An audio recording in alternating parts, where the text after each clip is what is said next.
bande ko balandi ya he pai ne pai boye tope etombeli mana mingi ya biso na bino na kati ya manaka moye mama likambo zali bongo moko ya balabala moye topona na ntina ya kolbango mama likambo na ko biso ntango yisiti mama likambo libongo makambo ya monene tope likambo moko ekweyo kati ya mboka to likambo ya tina likambo yo ekopesa biso balabala ya boleki epai kani topomaki na boyinga c'est ce qu'on appelle en français ignorance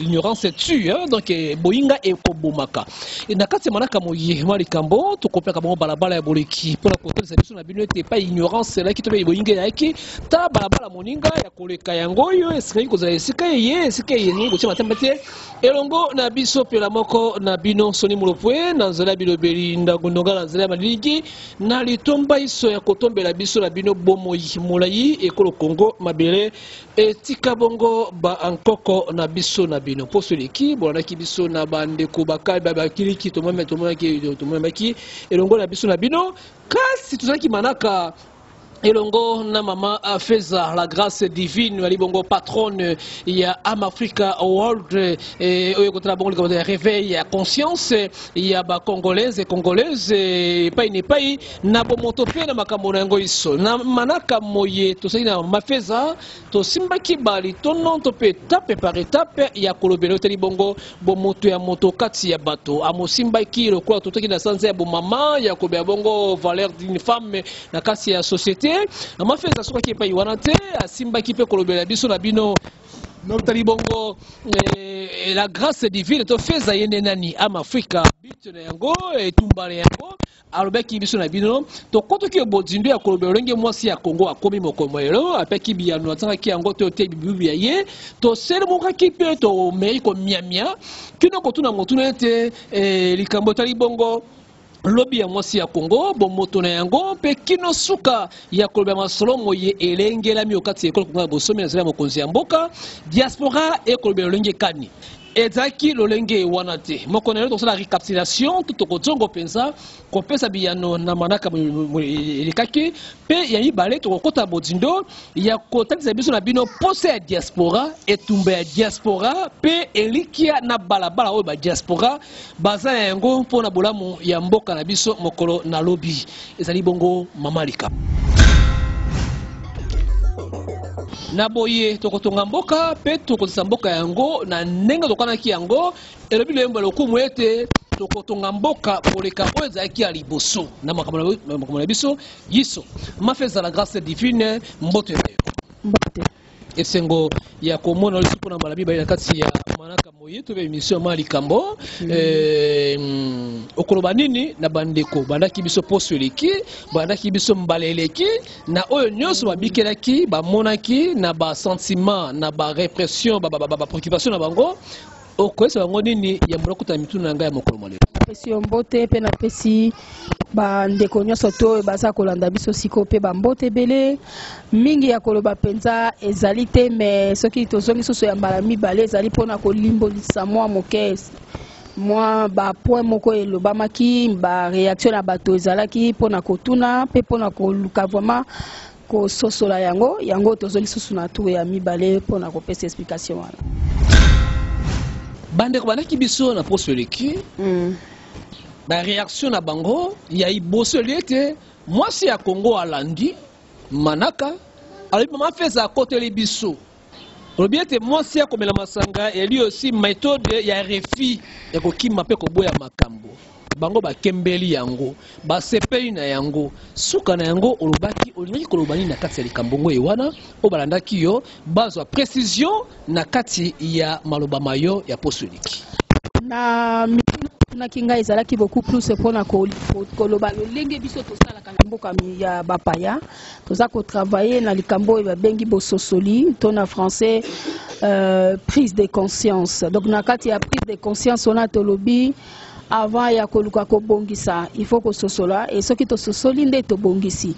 Alors lokola biso tolingaka mingi kolimbolisa tolingaka mingi kobongisa et non koloba kaka toza bato tozofanda mingi te na kati ya ba effet ya problème biso tolingaka mingi ba problème oyo ezali ezwa wana tokoki koloba ke nyonso tu mpe kaka te bakendaka na masanga parce que akimi problème misusu mpe ekoki kozala azali komela masanga po alingaka masanga mais malheureusement na biso basi surtout toza koloba mwasi ya Congo, c'est-à-dire la femme africaine mwasi ya Afrique azaki mingi mwasi ya masanga penza te oyela wana tozomona sikoyo lokola dépravation des mœurs balobi na lopoto, c'est-à-dire esika babiti kobungisa bomoto pe kokotisa ba comportement moko bizaleli moko tozalaki na yango te euti wapi nde na kati wana tokoma koluka to sosola yango mais na mwasi ya Congo azomela masanga po akima ba problème na ye na koloba na ye lelo ke non tango biso tozo ko travailler pour na ko aider mwasi ya ndenge wana tokoki kolobela ye eloko moko ke masanga et résoudra ka problème mon côté bien au contraire ko s'empirer parce que au meli au bosani metango la muki ba problème ezana kaka wana le problème il faut affronter problème pe ko résoudre des problèmes wana et ko zalande solution ya malamu donc wana nde eloko tokoki koloba ke na kati ya masanga mabe o babengi problème o ezali ekoki kobakisa lisusu na problème ozalaki nango bakambo mosusu ebakisami oyo tokoki kobenga yango lobi alcoolisme. Or l'alcoolisme ebotisaka ivrognerie. Alors mwasi oyo akomi ivrogne, c'est-à-dire soulard obebisi image na yo ya bomwasi mpona biso basi africaine tozalaki bongo te toza na bare o tozobenga perte d'identité toza na crise d'identité to perdre o tozalaki siko biso tozobunda nde po to récupérer yango yango na ko récupérer yango to ko étudier ba problématique à partir ya ba cause nango pona ko luka ko comprendre pe ko ya na ba remède. Donc le meilleur remède pour na moto ya masanga ezali à résoudre les problèmes. Donc il doit affronter les problèmes. Attends de mingi maman fait la grâce divine badeko on se paye ba numéro ali affiché et pe sindingisa ko benga biso tuna metuna liko tuna yayi balé bande kolobiete l'implication to pe aide ya mwasi babengi ya libongo aide ya mobali pelepende ya ye osimba ki lolenge ya mwasi o esengeli asunga mobali ya ye na kati ya bodzido wana olinga pena kolobani mwasi ya Congo mwasi ya ko apporter aide et pas mobali na ye moi c'est quoi accompagner vision ya mobali wana to saki koloba yango to so benga prise de conscience et la prise d'identité. Donc moi si d'abord il faut à se découvrir na identité na ye de par sa nature, moi si azali une aide semblable. Donc tant que bengi aide, moi si nyon surtout normalement dans la kati ya foyer, et dans la kati ya société, il faut aya ko apporter soutien, ko apporter aide ni no ya ko bakisa. Alors na kati ya aide wana, moi si parce que to ko remarquer ba j'ai belé, ba problème c'est belé même na mboka oyo. Na cadre ya ba conflit, basi baza ba o ba memaka kimia, mama memaka kimia, mais lelo ezali mawa mingi, basi ebele bazo memaka kimia te. Au contraire, ba conflit. C'est-à-dire, je suis une perte d'identité. Moi, ça bon ici, bon maman na ye. Bon moi, quand même na kata famille. Beaucoup mona que non moi des autres côté conflit, côté ba problème. Mais maman ya kana motema bon maman pour na koboma moto. Voilà. Alors les autres on a perte d'identité, pe crise d'identité parce que perte pourquoi parce que au bungi si oyo yo zalaki. Crise parce que ozomi ba ko se découvrir il y a comme trouble de personnalité côté na kati et c'est là où il y a un problème. La femme de par sa nature ça aide alors tolobi aide wana ezali lokola accompagner pe mutu. Moi si en tant que la femme mariée la vision ya zali nango parce que mibali biso peut bazaka na vision te à celui qui a la vision la femme accompagne la vision mais oyo azali na vision te moi si akoki kozala vertueuse akoki kozala pe visionnaire par rapport à mobali akope ça peut ba idée pona kosunga foyer na ye mais là tant que côté na société ce n'est pas la même chose. Dans la société, nous parlons de la femme tout court. Donc, moi, si en tant qu'identité citoyenne, il y a Mbokawana, il faut s'inscrire, il faut azouamayele, il faut amibakisa un plus dans la Mbokanae. Au Bekto ta Congo, il y a Mobun Koto Ibale na Tuku Isato, topé horizon 2030. Et l'engé moi soyo akwami na mobu zomi na mitano topé 15 ans mokonero, bakolenge la yendenge ni po etelobia asunga mboka oyo na bakambole hiso lokola bo mama penza etumba ya Afrika. Wane zali projet ya société, projet na ko benga ngo oyo za ya ONU, Organisation des Nations Unies, bamboka yo esangani. Et côté parité et côté égalité de chances. Na kati ya société, beaucoup il y a des confusions. Et là quand on a des ça m'a beaucoup mais na profiter na occasion et là qu'on pona kopé ça peut moi ko limbolisa moke. Tozo ka mibali ebele balobi la parité moi c'est alinga ka se égaler na l'homme. Non, moi si il faut azala soumise. Moi c'est à cause à la égal à l'homme té. C'est une aberration ba bengi na français ba benga kango penza bobungi. Parce que dans la société, la société n'est pas un foyer conjugal. Ok? Mais Nazali, maman fait ça qui fait travail, et ça contribue à la société, média pour s'intéresser. Alors, de par là, le bateau va comprendre parité, c'est la notion, il y a parité. Bazo zongo lokola que moi ça n'est comme égal de l'homme. Or, bibliquement parlant, Nzambe alobela ki na mobali pe moi c'est que cultiver la terre, assujettisser la, dominer.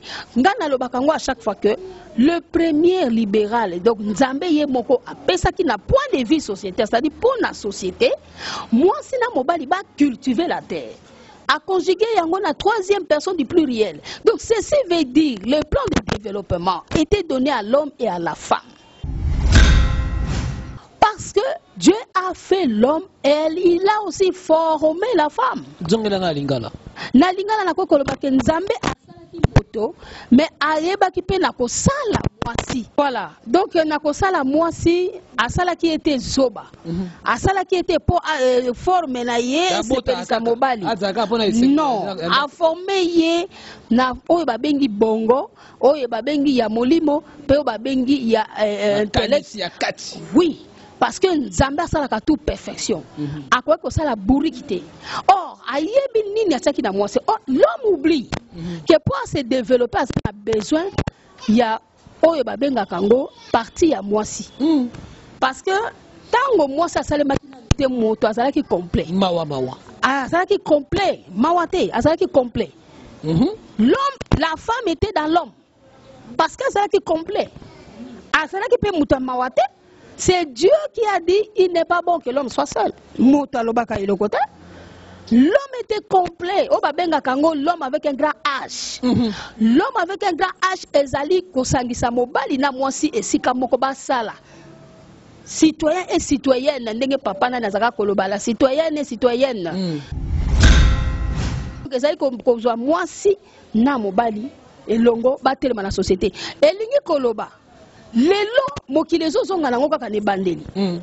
Parité yango wana baloba ki cultiver la terre. Bon, lelo nga iso surprendre ngate. Ce qui m'étonne c'est que batu bazo confondre société pe foyer. Bazo loba ke non, moi si ezateka se galer na l'homme, non mais dans la société la femme peut se galer voire même surpasser l'homme. So azali bayel bakas ko le kamobali compétence. So ka ta na ye. Yango lokola mboko na uti Allemagne.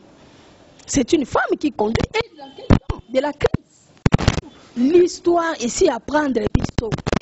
Basi misusu pe ba kamwisa kana tana bango, ba kambi mboka pe na batan ya ba crise pe ba relever yango. Wana nalingi pe na beta cité. Parité ezali kota la société et pesi biso chance. Moi sina mobali baza na égalité de chance. Soki yo ko koma un jour ministre, nga pe na za un jour pe na ko koma ministre. Ma compétence. Parce que là, ça ne joue plus la femme ou l'homme, mais ça joue le cerveau et la compétence. Yangonde etumba ya feza la grâce divine pe am Afrika soto liki na bolamu yango. yango wana tika tokota sika oyo bandeko balandi ya epai nepai mama likambo balabala ya boleki na biso pela moko na bino tokende sika oyo likambo sili bongo mambi makoleko kati ya diaspora diaspora akobunda diaspora akolela adage moko baloba ete kotuna te nini mboka esengeli esala pona yo kasi mituna nini oyo sengeli pona osala pona mboka. La grâce divine pe am Africa balobi ete lolenge wana te okolobani na kati ya bozindo na yango pe makambo iso adage wana eza malamu mais adage wana eza na piège mwa moke piège ya adage wana eza nini piège ya adage wana ezali kolobake ezali te ko otu oloba mboka na ngai kosala nini pona ngai mais tokomi na tango ke yo loba nini yo kosala na mboka na yo oh ngai nakomaki ko analyser lokola biso toza travailler na ba effet ba problématique na meka ko analyser eloko na bibo alors qu'est-ce qui pose problème eloko nini ezosala moi kokoso pour que congolais atonga te mboka na ye parce que ebimi lokola un problème que dis-toi que c'est désolé pour mon pays kotuna te yo kotuna te eloko wana siko nalobi c'est que eza na problème moko eza na kati bazo reprocher congolais asala te nde yango wana alobaki ezali mpe motuya po toyeba quand même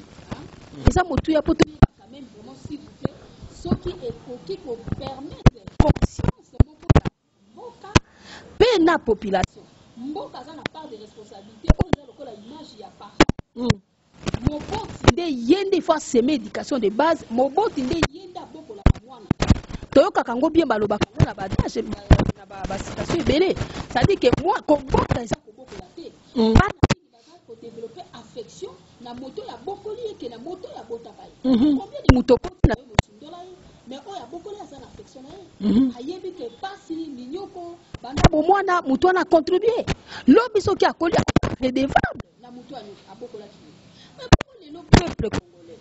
On est peut-être attaqué pour moi gouvernement. Le gouvernement a tout fait pour ton peuple. Quand on a bambo kebele, batinda ka bourse d'études pour ça na ba génie na Congo. Il y a des étudiants oyo batanga baza mayele, bazali ba génie. Est-ce que le gouvernement a aimé qu'on repérer bango? Pour atinda bango na bétude parce que quand les aka ko salema ba bourse d'études. Parce que quand les aka mona congolais to zaïro na étranger comme on soka za étudiant to soka zali homme d'affaires. Alors eloko wana kenda wapi? Siko yango wana congolais azoko débrouiller ye moko lokola shege. Lokola mwana kufela baboti. Mwana kufela baboti. Azo luka ye moko na pasi na ye, ake poto na pasi na ye, parfois ba étude na ye kendaki bourse kataka, akoma na ye, kotelenga na mboka bapaya, aluki lobi na reçu vie na ye, yo koyebisa ye, contribue pour ton pays. Mais qu'est-ce que le pays a fait pour moi? Je dois être le résultat du travail de mon pays. Tout le monde a étudié, il a une bourse d'études. L'homme a commis ingénieur en bâtiment, ingénieur en ceci, cela. C'est cet individu-là qui a contribué pour nous. Alors, la prise de conscience pour le gouvernement, il y a responsabilité pour le peuple. Diaspora que chinois babimaka mokolomoko na mboka. Bakeli banda chinois bundi le ba pesi ascenseur batomboli mboka na bango. Diaspora juif bimaki libanda ba le batomboli ko na bango. Ya bino okobate Israël l'état sunga bino onko kota bodzido donye kan ne kate makambo wala. Obeba na bitike batsungi bino tele komoko. Té, ça n'est pas responsabilité de côté. Gouvernement contribue pour former la population. Investir dans l'instruction, dans la formation, dans l'enseignement, à faciliter la scolarité. Parce que tu as gratuit. Il y a Ophélie, ils ont ça les mapenzate concrètement. Alors, ce qui veut dire, parents, ils ont été caloso, foufou, ils ont continué pour l'étude à moi. Pas si on a monité en globe, pourquoi continuer pour l'amboka? Maintenant, il y a un Congolais, azali beaucoup plus qu'on s'investit dans l'Étali famille. Donc, nous sommes une famille. Mais à côté de Mboka, c'est là où nous avons un problème sérieux. Les Congolais ont contribué pour la relever Mboka. Ce sont des étrangers qui sont étrangers, des Bazali qui ont travaillé, Congolais azali exclus. Donc il y a quelque part quelque chose où il y a une prise de conscience côté à gouvernement, pena où est allé même association où ils allaient kokota un travail à citoyenneté bango pe ba sale fort wana pour que biloko ane comme penza palpable na ba population. Donc prise de conscience côté à gouvernement. Hein? Scolarité, gratuité, il y a études, voyez les citoyens na bamboka teuti na bapaya, bango l'été ils ont contribué, il y a gratuité des études. Au kotanga primaire, au kotanga secondaire, tu fais rien. Mbongo ceux qui na l'état ils ont futango parce que ba yebi que ça contribue. Baza na conscience on a koyeba que tozo semer le komoko toko récupérer yango. Ba asiatique basala ki yango pona bana bango. Mais biso toza na conscience wana te. C'est comme si tu as semé comme à Mayele. Alors c'est plus Banaya qui sont là pour se former. Et aujourd'hui nous avons ces problèmes. Mboka mne le Congo a face à un problème et belé à crise. Nous avons des génies, nous avons des intellectuels. Oh, il faut exploiter Bango à bon escient. Et ça prise de conscience, il y a gouvernement, puis prise de conscience, il y a citoyen congolais. La grâce divine, moko ba mama ya komundira mboka na ye makambo yango iso am Africa World. Na kutuna motuna moko na kati ya Bodindo pe na kati ya bopikiriki penza mabanzo mangai o meka ko éclaircir bandeko na biso epai ne epai. Likambo yo bandeko Congo ezali na baladi. Na baki likambo ko etote ya Congo. Malikambo na biso etote ya Congo. To côté ya Congo na likambo kani. Tango simbi gouvernement basunga bana gratuité ya scolarité basunga population comme makambo lenge maoche tunga salaki pona ba chinois olenge bande ko basaki pona ba indien moko batomboli Congo etikali mboka moko oyo bako makoki ya ko inventer loko moko te Congo etikali mboka moko diaspora na ye ayebi ate etumba na ye te ba chinois abundaki po babeke etumba na bango ba India abundaki pona etumba na bango ba occidentaux pona etumba na bango kasi congolais bino na kati ya diaspora boko bundela kalikambo kani Congo ekote parepa ekotata bana eko yenga pona likambo kani mama likambo côté ya Congo ezali pona ko luka ko aider compréhension ya ton mentalité ya l'homme congolais.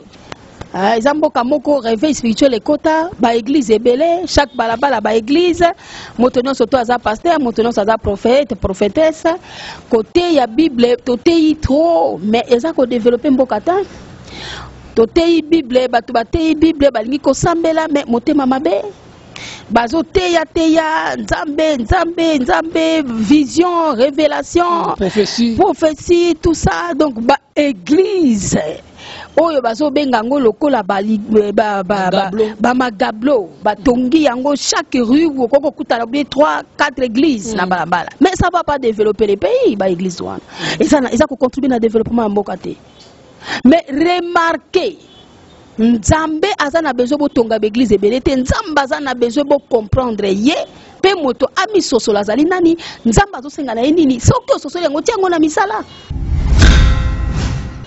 boko ki kolongola biso bako batiri ba église ebele na balabala moko ata 3 4 5 puisque ezali ko contribuer te et quand ici dépravation spirituelle parce que na dépravation spirituelle beaucoup na batu so azopesa batu ba prophétie mususu akoya azopesa batu o nganzamba lobeli ngai boye yo kosala boye mais alors que ce sont des faussetés mususu akoya alali ala mukindoto atonga église nzoka alingia benda beski ya batu wana pona mbongo mabonza alors société mobimba au lieu bakosa bango pe esprit ya travail ya instruction bazali beaucoup plus kaka makambo molimo mais tobo yango te étudiants des pays où bakosa ba référence même le juif ce que te lobby les d'ailleurs wana balobi les salut vient des juifs mais juifs aza paresseux ta bango kutunde ba sembi mokilio sikoyo baza esprit de travail mais sikoyo comment yo zui parce que balobi les salut vient des juifs juif azali travailleur juif azali mutazo créer ba entreprise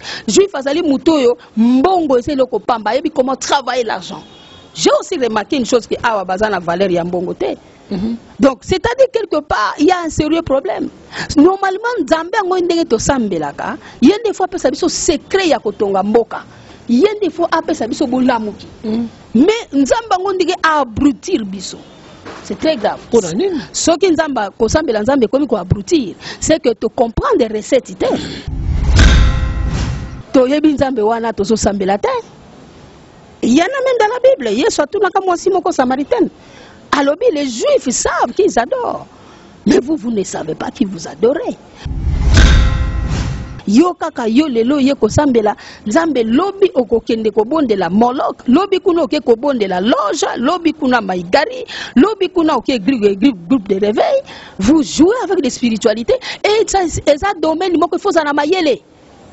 Domaine nyoso ya science occulte, science mystique, science divine, soko sa mayele te okobela liboma.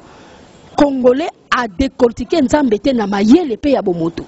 Voilà pourquoi dans la société moko makambo eza kobeba partout. Nazomona esika on toko féliciter te. Tout est détruit. Alors s'il faut refaire, to bana kotala ba cause.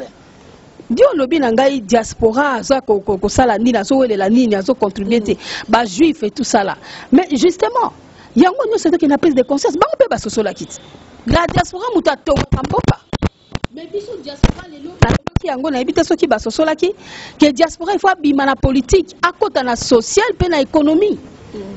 Mais diaspora continue na politique. À combien marche pied? Ce qui est grave, tolingi kolobate que muto sa la politique te, ce que ça rêve na ye. Akiti na mboka. On fait la politique dans son pays national, dans son pays donc na mboka.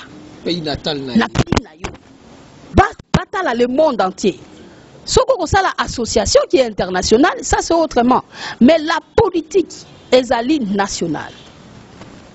Il faut pas tout bailler la notion là. Ou soit au côté d'un organisme international, pour le bacanayo de gauche à droite, ou soit si tu veux faire la politique, descends au pays. Il y a qu'à côté la partie, mon coup la partie na yo, banda qu'on ça la passion na yo la politique, c'est pas interdit. Mais la diaspora qui réussit est celle qui est beaucoup plus focalisée dans l'économie et dans le social. Parce que bah juif, bah sali yango, bah télémakate po batala problème palestinien na banani, bah critiquer bah sala boye bah créer bah groupe na bango, non, bango bah télémi économie pour bah reconstruire mboka na bango et bebaki. Et c'est ça va contribuer.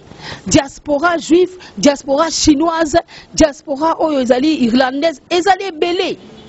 Ba oyo ba réussir ça que ça ba bazali économie et nana lancé appel ceux qui ba kaka un jour vidéo oyo ba kota la biso que diaspora kota na économie pe na social pour contribuer.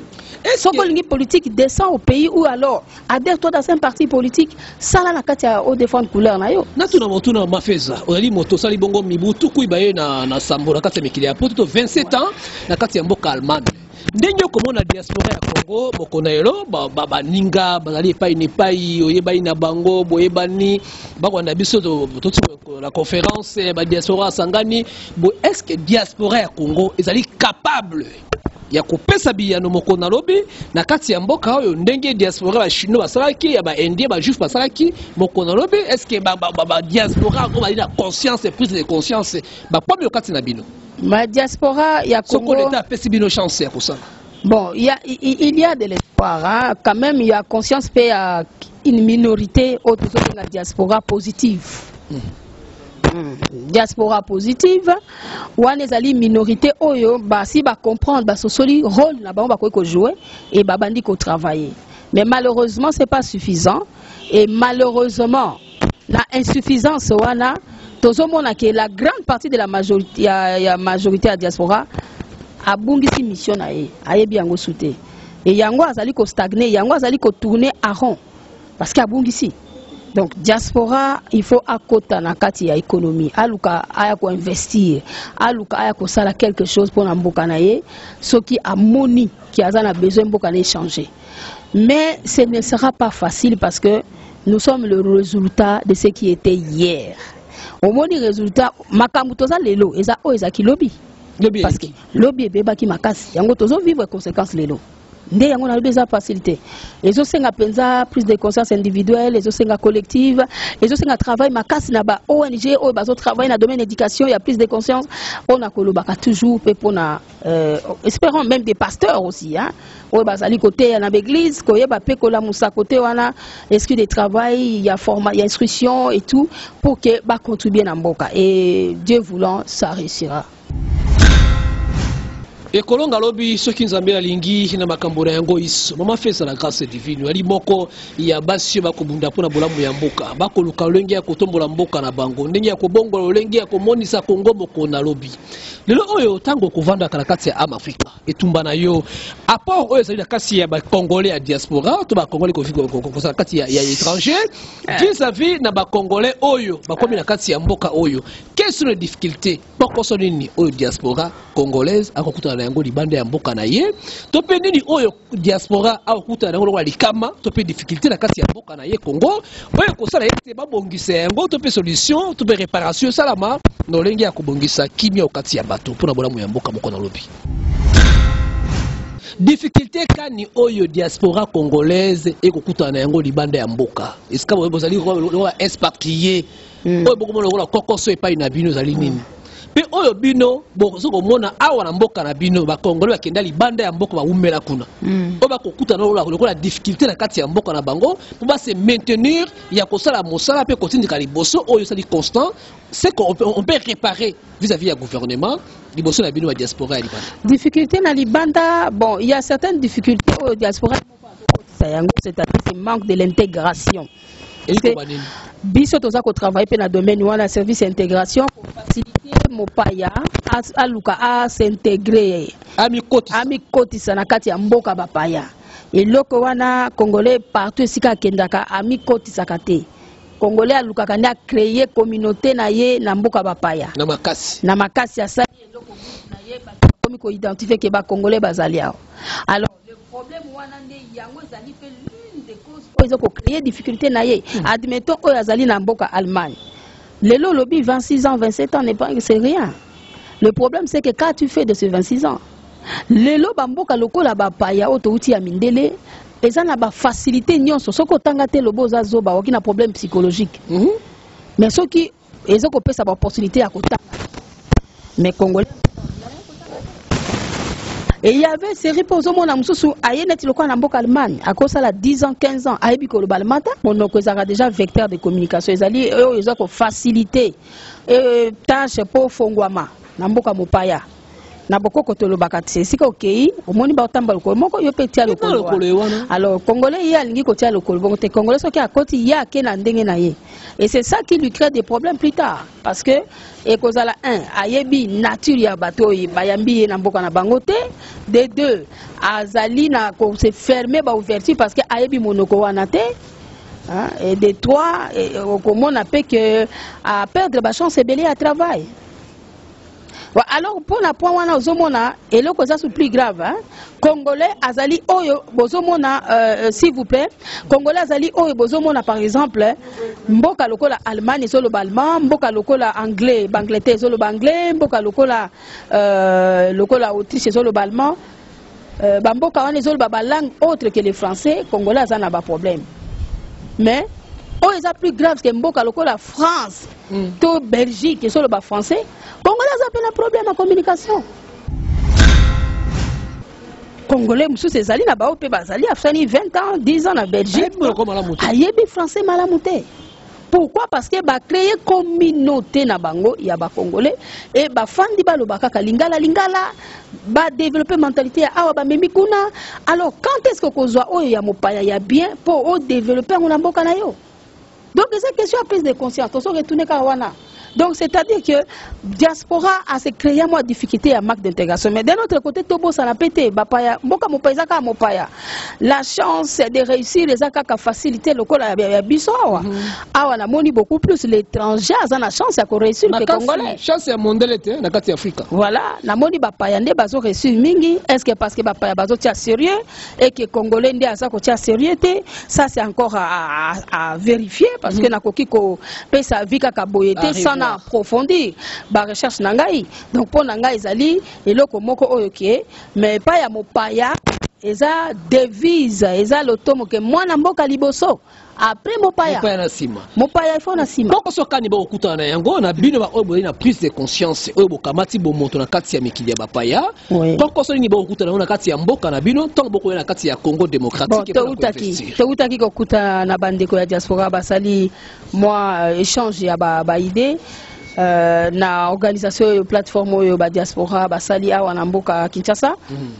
Balobaki yango nga pe na zaki surpris ya koyoka yango parce que na continent na ba démarche ya wana o bango basala kité mais ce qui ezali discrimination, ce qui ezali rejet, blocage, étouffement et loko wana il faut kotala ngo de part et d'autre. Est-ce que zo uta côté ya gouvernement, ezako uta côté ya bango moko oyo bazako yeba ko élaborer plan de projet, c'est-à-dire connaître l'environnement pour s'adapter na place bakomi.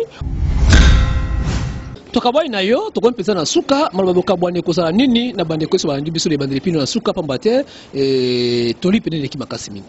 En tout cas na ba point soulevé o il fallait ko pesa moi lumière muke loko na ko ikoloba kaka ke prise de conscience collective pona ko ezala penze loko moko ko faciliter biso et puis toloba ki pe koloba sur ba point o ezali loko la prise de conscience collective, identitaire, personnelle et gouvernementale ba kotia ba structure moko malamu. Point ya kolobete mboka esengeli ko sunga pe diaspora to pe mwana ya mboka ne sikete mboka ezera ino esunga ye. Ya sunga mboka. Donc kolobete kozela otuna nini mboka sai pona ngai yomi tuna osali mboka nini osali mboka. Voilà. Donc mboka ezali donc gouvernement za lokola ba parents ba c'est ba ça la paix o eko faciliter population lobby et ba négliger yango te baza na ba structure rebelle batie il faut ça la paix musala nango et puis oyo pe mboka contribuer ki na ba bourse ba nini baza la reconnaissance ya ko contribuer na mboka na bango au lieu ya ko kende mosika. C'est ça le problème. Moi je pense que prise de conscience aux ali collective et osenga ka population te diaspora pe kaka te mais gouvernement pe eza ko senga pe ba association eza ko senga pe ba église. Donc eza ko benga ngo prise de conscience collective, c'est ça.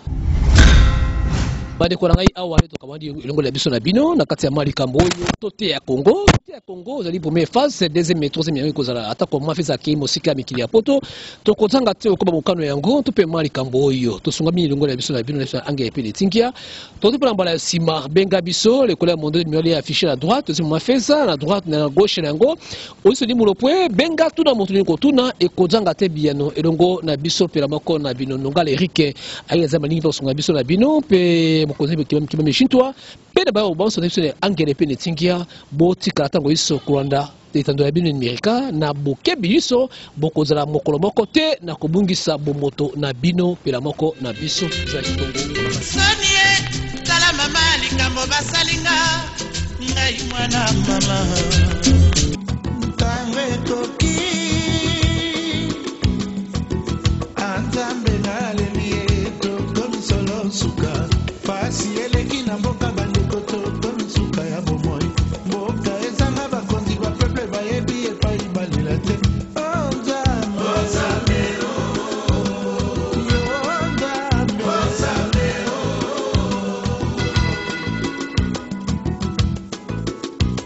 tobunda na mondele tolonga etumba ya koloni tozwaki lipanda ya peuple po bato babonga tolekisi batango nyonso Swana, Pamela Kabibonga batiki ba peuple na nzala mboka epe binsoni mokili mobimba mboka ya mono mboka etona mosolo bakonzi ya boko yonso